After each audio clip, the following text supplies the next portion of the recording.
Automation is going to touch everything, and it's just a matter of time until it touches every single industry. And I've looked at this from all angles. I've been reading books on technology, and all you can do right now is at least start to learn. That's the best first step you could take.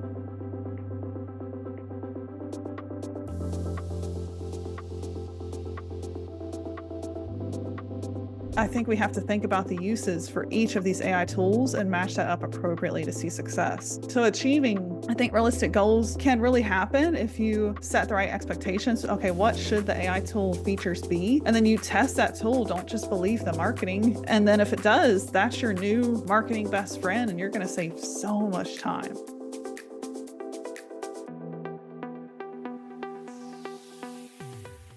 Hey, Chandler Bolt here, and joining me today is Julia McCoy. Julia is a 10-time author. She's the founder of Content Hacker. She's also the president of Content at Scale, working on an AI initiatives for advanced human-like AI writers. Julia's got a super interesting background. She's built a writing agency, a 100-person writing agency over a decade. She successfully exited that writing agency back in 2021. And now is scaling an AI company. So really interesting, just a lot of examples of scaling a writing team. How do you make money as a writer?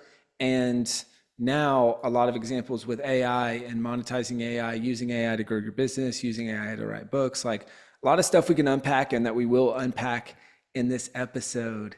So welcome, Julia. Thank you, Chandler. Thrilled to be here. You nailed it. There's so much we could probably talk about for hours. Yeah, I'm excited. Well, let's do it. Well, I guess we'll dive straight in.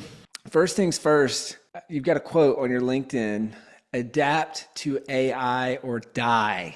That's me. I think, going to be the hook of this episode. What does that mean, and why do you believe that? Yeah, it is that it's that divide right now. I think it is exactly, if you put it in one sentence, that's what I would say. Because back in 2021, when I sold my agency and I saw GPT on the horizon, I saw it was coming. I got out when the going was good, when it was actually really hard to sell. And it felt like the wrong move. But I can't tell you, looking back, like hindsight is 2020. They say that. That is so true. Looking back, I cannot believe the right move that I made at that time, because in the next year, ChatGPT launched September, or the fall of 2022, November. And what occurred over that year, where I had already sold my agency, got out when the going was good, I had some writing agency friends that reached out to me that fall, shortly after ChatGPT came out. And they told me, it's a good thing you sold when you did. I've lost 75% of my business. And I checked in on them the next year and they never regained it. And some of them, I don't think they pivoted in time. So I don't think like you have to lose. And I'm an opportunist. I always see the glass half full, not half empty. So I think it's how you approach life too. But that said, I think getting out of the content writing business when I did, so I could adapt to AI, was probably one of the smartest moves of my entire career. And we're living in a clear divide where automation is going to touch everything, and it's just a matter of time until it touches every single industry. And I've looked at this from all angles. I've been reading books on technology and listening to a lot of AI developers and top engineers, people that came from Google, people that built DeepMind, some of the first machine learning algorithms. And they're all saying what's coming is going to be even hard to fathom. Like, we're going to see total automation. So I think like so few people are aware. Sometimes you have to say it that drastically for them to be like, whoa, okay, I'm going to start to at least learn. Because that's all you can do right now, is at least start to learn. That's the best first step you could take. Got it. So let's start with the writing agencies on a whole. Do you feel like those businesses are that's just a dying business? Is it okay, there's still something there, but it's just going to be smaller? Or is it, hey, there's opportunity for AI in those businesses to dramatically scale? Like, what does that look like? What's the state of that kind of industry right now? Yeah, I think it's a state of upheaval. Sam Altman said something really interesting. He's like, the first jobs that went to GPT were the creative jobs. And I was like, ding, ding, that's exactly what happened to my writing agency. Like, I see it. the whole writing industry is just going through major upheaval. And I do have some friends that are winning. I don't want to say like everyone's losing. I got to give a shout out to John Doherty at Editor and Ninja. What he's done is he's taken this AI first approach, and they're using AI in their writing team. They've scaled down how many people they hired, and they've actually scaled up their output. And so he's been winning. That is like a great approach. So if you're in the writing industry, the best thing you could do is use AI, because it's the human using the AI that will always replace the one that's not and still living in the Stone Age and old times. So adapting now means that you're going to be ahead of a huge percentage of business owners, marketers, writers that are still not adapting because there's so much fear that's holding people back, that this is an unknown Wild West territory. So I think the writing industry as a whole is going to see some major upheaval. And I think it is one of the first industries, just like graphic design was touched by Midjourney, video now is going to be touched by Sora. Like, we're going to see all these creative tasks, not necessarily like the strategy and the like how that's executed, but the task itself of writing, creativity, that is going to drastically change. Mm. And so, just so the audience is clear, and for myself as well, when you're talking about the writing industry, are you talking about largely freelance writing, writing blog put? Like, what do you mean by the writing industry that's being disrupted? Yeah, absolutely. I'd say content writing and copywriting. So that's your blogs, that's your website copies, sales letters, emails. And I don't see copy yet. Like, we still have a human copywriter aboard our team. We tell her to use our AI. So like very strategic copy, brand messaging. AI is not there yet, but it's getting close to that too. But it has like automated, I'd say 90% of the generalized content creation, which is your blog, your traffic generating content. Like, AI can actually do it better than a Mm. lot of average human content writers. Mm. Got it. So let's talk, I want to bucket this in a few different parts. So I want to talk about AI to grow your business, AI to write books, AI to market books and business. There's a bunch of different, your favorite AI tools. Like, we'll kind of progress through a bunch of this stuff throughout the interview. I guess for starters, like, how are you using AI in your business right now to grow? Like, what's working? What are the use cases? Yeah. Yes, yeah, absolutely. So I am a big fan of matching a specific output to an AI tool and kind of working backwards. So for us, we are heavy all in on content marketing. That's been my industry of expertise for a decade. So that was the first one that I was like, can this be automated? Can the work I do specialize in, can it be automated? So the LLM by itself, which that's your large language model, that's Claude, that's ChatGPT, that's Gemini, they can't necessarily do all the fact checking, real-time research, compilation of original content. It's just impossible, because a single LLM is good at detecting, generating, and predicting, but not necessarily fact checking. In fact, OpenAI is like, there's no really source of truth in this LLM. You should know that. That was one of their first announcements when they launched ChatGPT. So knowing that, I think we have to think about the uses for each of these AI tools and match that up appropriately to see success. So ChatGPT, I treat it like my assistant. If I need a spreadsheet organized, I'll upload it to ChatGPT because it has that feature now. And I use the plus plans. That's $20 a month. Totally worth it. It like replaces I'd say a $20 an hour assistant. It's unbelievable. And I'll say, hey, organize this spreadsheet. I need these columns removed. And I save like 4 hours work. But I would never ask ChatGPT to write a blog. What I would do is go find an AI tool stack that has the real-time research, the links, checking facts, putting in citations, and I would find the best tool for that and then match that up to execute that goal. And that's when you see a lot of success with AI. So our content marketing, we have nearly 100 pieces of content per month. Sometimes we bring that down to 50 if we're doing like content maintenance that month. That's a priority. But we can do anywhere from 50 to 100 pieces of content per month with one human. And that's because of our tool, which is Content at Scale. So it automates SEO content in a way where you get original, undetectable, non-plagiarized content, and you can check all that right there in the editor in less than 5 minutes. So it's like, it's kind of a dream come true for the content marketer.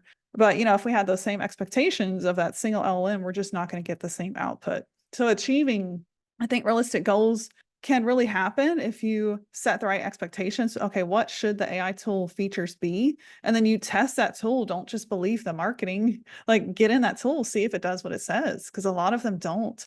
And then if it does, that's your new marketing best friend, and you're going to save so much time. So approaching it correctly is more than half the battle. That's cool. So that's a great use case. So the 50 to 100 pieces of content per, I think you said per month with one content marketer. Yeah. What types of content are you creating in that 50 to 100 pieces of content? And then what tool or tools are you using to achieve that? Yeah. So that is just our written blog content. SEO traffic has been one of our staples. And that's not counting video. We use Opus clips to pretty much automate our short form content. So that's like another 10 to 30 pieces of content if you count video, and different AI tools for that, AI image generators for the thumbnails.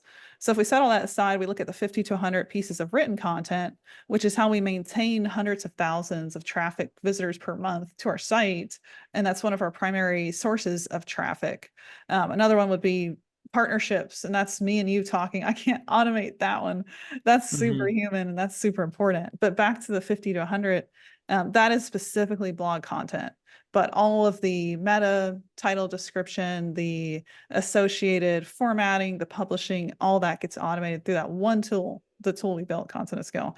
And that's something really cool. I think, is we are a use case of our own what we sell, and that's something you won't see in a lot of other tools. Like this content actually ranks, and we're proving it each and every month. And it's the only tool we use. And if I have to go use another tool, then we're kind of, well, why isn't this tool doing everything? Because that's how we market it. So if Mm-hmm. we ever have a break there, we just build a better product. So it's an Got interesting it. approach. And I heard Opus for short form video content. What was the tool that you Yes. just mentioned that you said was the main one that you used? Sorry, I missed that. Yeah, that's our tool, Content at Scale. Okay. And so content at scale, that's the tool that you guys built. Correct. Got Yes. it. And so what's the URL for that for people to check it out? And what's the core use cases or problems that that tool solves? Yeah, contentatscsale.ai. And what it solves is it's a one-click SEO AI writer that can either 10 to 25x one writer, or it's something you can run without a writer, because in less than 5 minutes, you get content good enough to rank with very little edits. So the use case would be really anyone that wants to build a brand through their website. So if they have a website, great domain, that website's built, and they're like, I need some traffic. Well, this is the tool to use. It's, we prove over and over again, just through our own publishing, that it works. And a lot of AI writers out there, the content doesn't actually rank because Google knows the difference. It's like, oh, there's no research. This is not original. It's not useful. There's nothing uniquely expert about this, but all of those points our tool meets. So Mm, that would be the use case is, traffic building, content marketing. If that's what you want, this is the tool. cool. That's great. I'm looking at the site right now. Is this more so for new content? Is this more for updating and improving existing content? A little bit of both. Only blog content. Can you walk me through some of that? Yeah, yeah, absolutely. So we have two technology suites that we call them inside the platform. One is Rankwell, and the other one is WriteWell. So Rankwell is your SEO AI writer, and you can generate new content from a keyword, an existing podcast, a YouTube video, a raw document, or an audio file. All you need to do is like one keyword, one audio file, one video, one podcast, and it'll generate a full article that will rank in Google. Do all the SEO research for the article, and you'll see all of that in a dashboard. So you'll see like, here's the keyword it's going to rank for. Here's the score for that keyword. Here's all of the content. It's usually like a very meaty 2,500 word article, again, with no human work, automated in less than 5 minutes. So that's Rankwell. And the use case for that is both new and existing content, because it also has a content intelligence suite that has optimization audits. So you can put existing content in there, say, here's the blog post that I wrote 2 years ago. Why isn't it ranking for something like build my author brand. So you can put that in, and then our tool will tell you exactly what to do to get it to rank for that keyword. So it's for both use cases. And, it's interesting because I think there is a lot of old content on the web that is in like decay mode. And so that approach is sometimes even more low hanging fruit, immediate ROI than new content. But you still need new content to build consistent, higher volume traffic streams. And then the Write-Well suite is just to help you with marketing copy as a whole. So if you have a piece of content, you want the tone simplified, you want it summarized, you want it edited, you can run it through there and do a bunch of different content functions. Cool.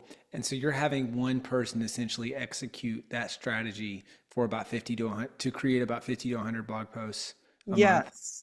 And this person is a VA that is offshore that doesn't know SEO. So it's amazing. You can have somebody that doesn't actually have the skill, use a platform that automates the skill and just tell them what to look for. And if there's somebody that's reliable, if they have all those integrity traits, like you almost don't need the skill set as much anymore because the tool takes that on. Super interesting. Is this Yeah. and is this leading to real traffic growth? Like what does the traffic volume look like for the site that you're using this for? Yes. Yeah. So we use this to build up our own sites, both contentatscsale.com, contentatscsale.ai. We have new sites launching, some forwards that will be going on, rebrand coming up. But contentatscsale.ai was built over the last year to about 500,000 monthly uniques. And that's Wow. 100% through our content. And then Content Hacker has had like an 8x traffic increase in the last 6 to 7 months. And that's 100% Content at Scale blog content. Wow. And that's from what to Yeah. what on Content Hacker? That was an 8x increase, I want to say, on over 6 months. And right now we're looking at 40 to 50,000 uniques per month. Cool. Not bad. Nice. I hope you're loving this episode so far. So if you're serious about writing and publishing your book, we would love to chat with you and help create a custom plan. All right. So all you need to do right now is go to selfpublishing.com/schedule. Schedule a 45-minute consultation with one of the experts on my team. All right. Let's implement what you're learning in this episode and let's see how we can help with your book. Go to selfpublishing.com/schedule. Let's talk about, it sounds like that's a primary use case for growing the business. And I would maybe like bucket how I'm perceiving AI use cases in business into kind of two buckets. There's bucket one is how do we use this to accelerate revenue? And then bucket two is how do we use this to reduce costs? I want to ask I think this content piece, that's a clear example on accelerating revenue. I want to ask one more question there, then let's go to the cost cutting bucket. Anything else that you're seeing or utilizing currently to grow revenue using AI? Like any other big use case that you're like, hey, this is just working incredibly well? Yeah, that's interesting. When I think about revenue growth, for us, it's coming down to a lot of like data insights right now. And I can't say like AI has taken that out of the equation. We've got, for example, we have Microsoft Clarity installed. We're looking at heat maps, and it would be hard to have an AI run the process we run because it's so specific and specialized. And that equals more revenue. So it's like, do I want to trust that to AI right now?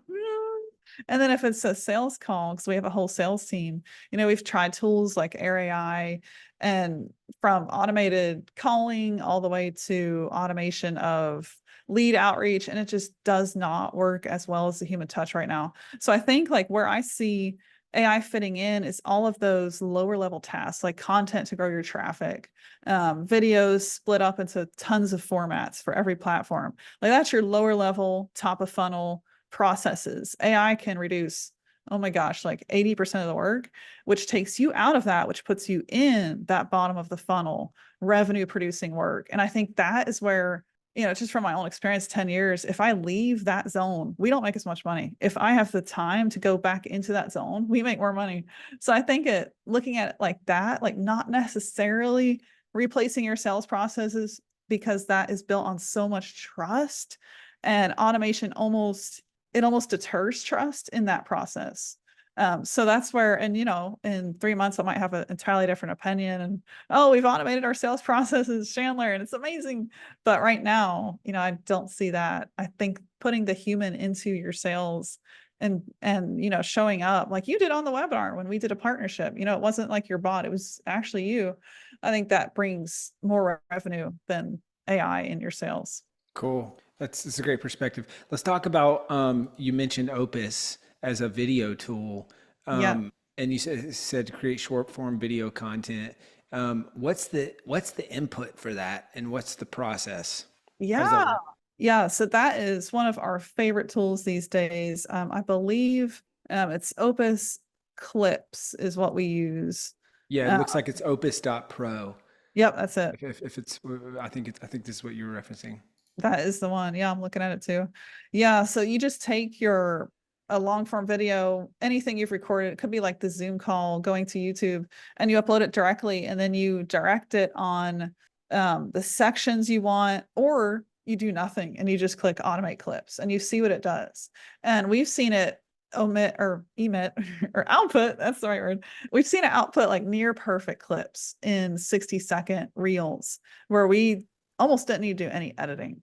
It's unreal. And then Descript, no, actually the Captions app. Yeah, Captions app just launched something called AI Edit inside of Mm, their app. We tried that, I want to say 4 or 5 days ago. Jeff Joyce is our media director, and he's been given a goal: replace yourself with AI in everything mm-hmm, you do. So he's constantly finding these new AI tools. So the mm-hmm. AI edit feature in Captions app, it spit out this 60-second clip that had, it was incredible. It had like dark studio lighting it put behind me. It added like lightning, rain effects based on what I was saying. It Oh, added that's text cool. that was spelled correctly. I was like, what am I looking at, Jeff? It looked like 8 hours of work that I've seen from a producer, but automated Yeah, in minutes. So that's like cool. that is unbelievable. And that's like, we're seeing this get better and better, sometimes week to week. That is crazy Mm. to me. Yeah. Wow, that's really cool. Let's talk. Oh man, there's so many other questions I could ask you about this stuff. Let's maybe touch on AI in writing. Have you been Mm. using AI to write books? If so, how? What works? What doesn't? What's the quality look like? That sort of thing. Yeah. Yes. So my 10th book coming out this November, it's called Upskill, Become AI Proof. We actually have a goal for the book to primarily use AI to develop it. And if we can't use AI, then we stop and we figure out, okay, what went wrong so we can figure out how to use AI. All of the ideas are coming from humans. So that would be me, that would be Jeff, my co-writer. Mm. And then we're interviewing like 15 plus experts that have reposition themselves around AI, or they are existing AI thought leaders. So we found these 15 humans, interviewed them, and the process is pretty interesting. We're building a custom process for this book development, and it looks like for the video interviews, we get an hour of gold times 11. I mean, that's a ton of content. So we put those interviews through Descript, and then we have a copywriter look at the transcript, which is AI generated by Descript, and then just make some edits and reformulate those into book chapters. And then bam, that's your book chapter on the growth of AI in the legal industry. If we found a legal expert that gave us permission to use them in the book, they get credit, they only benefit. That's like such an easy way to develop book content. And then the other piece of it is our personal insights, which are very deep. Like both Jeff and I know probably more than is healthy to know about AI. We're studying it like crazy. So we're taking our personal insights and putting that into the book. And the process for that is also AI driven. So we're in the process actually of in the Content at Scale suite. I mentioned the Rankwell suite and the Writewell suite that we have. In the Writewell suite, we're actually building an AI bot to help us write out these book chapters the exact way I would write it. And how I write is a very specific, engaging format that I've studied. I've studied Ryan Holiday, some of the Seth Godin, some of the top authors. It's a hybrid of a lot of different styles that work. So it's a recognizable style. So we're training this AI writing bot in that style. It's not there yet. So like we can't release it to the public yet. It's taking a lot of tweaks, but it's probably something we'll be able to launch and include in the AI agents inside of Writewell, probably by the end of August, I'd say this year. Mm, cool. That's an interesting layered approach. It sounds like Yes. the ideas coming from humans via uh, write-ups. I'm sure you could do the same with webinars, Yep. slides, videos, et cetera, as the core, or like you said, interviews and transcripts of those interviews. Then AI to write the rough draft, copywriters uh, to really clean it up. And then I would imagine human editing from there, or using AI in the editing process. What does that look like? Yeah. So we're actually going back to our technology. We're testing out this language simplifier, tone changer. There's three different tools we're testing out in that process because I even want to see, can AI be a better editor than a writer? Because what I've seen, I've studied top blogs ranking at the top of Google, compared them directly against what Content Scales Rank Well puts out. And so many times the AI does a better job at formulating a hook, a piece of data than that human writer. And I'm just like, what? So whenever we're even editing the book, we're going back through, we're clicking a button that says simplify this sentence, and we're letting AI make that decision on how can this sound better. And it's just really interesting to see. And by the end of the next month, I'll have a better gauge on just how much work we were able to save. But I see, my books, I usually like spend 8 months on them. It's a painstaking process. I write by hand. I spend an hour every. I usually have work sprints, but I spread it out so I can do all the other stuff still. But it's an artist process, and I think the AI can probably boil that 8 months down to 1 or 2 months, which is pretty crazy, and Cool. even less than that. Hmm. And then you said you were using a tool called Descript. I think, is that right? Yes, correct. Descript.com. It looks like there's a Got it. ton of use cases. Yeah, that's an amazing tool. Yeah. Okay, cool.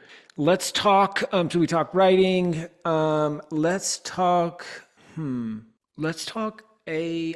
Oh, I never finished the loop of the cost reduction piece. I just Mm. realized that. So we talked about the revenue growth. What about the other bucket, which is using AI to reduce the cost in your business? I would assume mostly reducing labor, headcount, et cetera. Where do you see the biggest opportunities there? Where are you seeing the biggest reductions and just increases in efficiency for improving the profitability side of the businesses that you're involved in? Yes. Well, that is probably one of my favorite aspects of all of this. Like, that is what gets me incredibly excited. And it also makes me so glad I sold the agency. Because what I see AI doing is taking out the middleman completely. And I'll give you a scenario. So let's say, for example, somebody hires selfpublishing.com. Here's my book idea. Help me publish it, help me make it successful. And selfpublishing.com might in the past have said, here's a content agency, here's a book ghostwriter, work with them. But I think in these days where we're at, what we're seeing with AI, you could literally cut out that middleman entirely and have that person matched up to an AI, kind of two routes. If they don't want to do anything at all themselves, they're better served by a writer using AI. But if they want to run the AI themselves and save tons of time and headache and cost, then they could run the AI themselves. So you almost don't need a writer, depending on how you play it. You still do, I still have a writer running the AI machine for me because I just don't even have time to do that. So that's where the writer can get 25x more profitable because one writer is now, their productivity has been enhanced by an almost unbelievable amount of times. And I've put this to the test. I've talked to agencies, SEO marketing agencies that would generally hire either a ghostwriter, a copywriter, or a content agency. And whenever they paired themselves, or I helped pair them up with the right AI writer for that end goal, which was usually SEO content, they did one of two things. They either completely fired that content agency. I didn't really see them fire their writer. What they did was they gave their writer that tool, and then the writer never needed backup. That one writer got just unbelievably more productive. I already said that twice, but it's insane. So in one instance of a marketing agency doing that, that I saw firsthand, helped guide them through, they fired a content agency that was giving them 10,000 words for a few $1,000s. And that writing agency wasn't available on weekends, wasn't available after like 4 p.m. They had cutoffs. It was very hard to reach them. But then you replace that with AI, you give it to your staff writer, and that staff writer can turn that AI on at any time. If they're creative at 4 a.m., there's the AI, it's always on. So it's transforming creativity and output. And that's what we see in a lot of use cases with especially agencies, marketers that resell this as a service. And we see that middleman of the agency being completely cut out, which is why, again, I'm just so glad I sold that. It's like you almost don't need that expensive high overhead of a large writing team anymore. You can simplify that down to just one or two awesome writers, give them the tool and tell them what you want to see, and they can get it done 25 times more profitably. Cool. We're long on time, or I'm long on questions and we're short on time. I want to ask maybe one or two final questions and we'll wrap up. First one would be, you've already given some top tools that you use. So you talked about content, Scale AI, obviously your guys' own tool. You talked about Opus, the Caption app and their AI editing feature. You talked about Descript. What are maybe a couple other tools that for business owners or authors, it's like, hey, this is a can't miss tool that you're finding very valuable in your business? Yeah, absolutely. I would say, as broad market as this is, ChatGPT plus $20 a month is like indispensable to me. I open it up if I like have a business idea, a book idea. Maybe I want to create a hit list of people I want to reach out to create joint ventures or write a forward with or start another book with. And it's always my go-to for those ideas. I run them through ChatGPT and I usually get better, more refined ideas in just seconds. And those ideas are legitimate. It's not like asking your friend, oh, what do you think of this business idea? And you get completely bad advice because that's not really an entrepreneur. It's completely different. So ChatGPT has become like my go-to for any kind of idea. The data it's pulling from is a wealth. I mean, you think of like the biggest library in the world. ChatGPT has more data than that at its fingertips in seconds. And so that is incredible. Just the fact we have access to a technology that powerful. And then the other one I really like is Claude. I believe it's in the same bracket, around $20 a month. Claude, I think recent out the recent LLM upgrade, it was Opus, not to be confused with Opus Clips, and now it's Sonnet. And Claude Sonnet is amazing. What's interesting about Claude, it was ex OpenAI people that founded it. The company is Anthropic. And what they did was they built parameters into it that all the other LLMs don't have. And so it's constantly learning within these unique parameters. And so the answers you get they sound like really well thought out reasoning. And so I wouldn't ask it for necessarily a business plan, but I would ask it for feedback on messaging. If I was naming a technology, creating a product, Claude has some really creative output that like it can 10x one idea in a second. And that's all you need to make $20 a month worth it. So those are my two other go-to tools, Claude Sonnet and then ChatGPT Plus. Okay, interesting. What the Claude Sonnet, like I'm looking at that right now. What would be a use case? Is that more idea generation or is that more output focused? Or like Yeah. how have you seen it used best? I've seen it work really well for one example would be like if you're framing your story for the about page, and you feed it like the bare bones, like here's me, my age, some of my accomplishments, write a story about me for my end user who is a marketer looking for a book publishing solution. So if you give it that, like that's not that much input. The output is generally really good and more empathetic reading and more persuasive than a lot of the other LLMs, but you're not necessarily going to get I wouldn't count on that for book content, for anything like deeply fact-based, because it doesn't have that real-time SERP analysis on the spot happening. No single LM does, but for something like a story, something you're going to publish that could be a piece of messaging, I found it get really creative. That's cool. I'm making notes here. I'm sending some of this stuff to my team. This is great. Nice. Uh, Mhm. Julia, this has been awesome. We've got a couple things as we close here. The first one is we're doing a training coming up on August 7th, Yeah. all around content at scale and AI and all that good stuff. So, what can people expect to learn there? I know you can register at contentatscsale.ai/Chandler. That's the link to register for that training. So, what can people expect to learn there, and who's this training for? Yeah. So this is for anyone wanting to learn how to use AI in their process and understand AI. And that's usually where I start is like, we're living in this new age. Not a lot of people in marketing, especially book authors, which you and I are both one. So I think we really relate to that audience, people wanting to publish books, entrepreneurs, creators, and again, anyone in marketing. It's hard to know how to use AI and have faith that it is something you should adapt to because like we just came out of this web3 metaverse NFT Bitcoin. We came out of an era, it's 2 years of time where a lot of things hit the world and a lot of them were trends and fell through. Like the metaverse laid off 20,000 employees. It was not the right time, and so it looks like a trend right now. I think one day it'll be very relevant, but today's not that day. So where does AI fit into all of that? How should we adapt? Is it a trend? Is it hype? So that's where I want to start, is just laying some ground on what it is that we're actually facing and why it's something we have to adapt to. So that's a big one. Sometimes like that's all people take away and they're like, this helped me so much.